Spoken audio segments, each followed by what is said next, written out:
Ritorna in carcere il boss Leo Sutera, il professore ritenuto il capo di Cosa Nostra Agrigentina e uno degli uomini di fiducia di Matteo Messina Denaro. C'era il pericolo che potesse scappare. Sutera, anziano boss di Sambuca di Sicilia, è indagato per associazione a delinquere di stampo mafioso. Il servizio centrale operativo e la squadra mobile di Palermo ed Agrigento all'alba hanno eseguito il fermo di indiziato di delitto emesso dalla DDA di Palermo.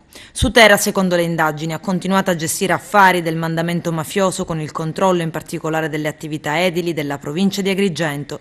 Leo Sutera è da sempre considerato ai vertici dell'associazione mafiosa di Agrigento, anche per i personali rapporti più volte documentati con i massimi esponenti di Cosa Nostra delle province di Palermo e Trapani.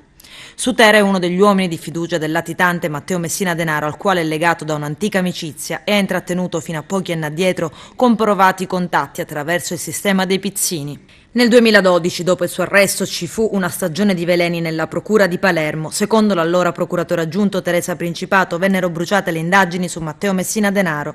Il provvedimento di fermo è stato emesso perché è emerso il pericolo che il capo mafia sambucese potesse rendersi irreperibile.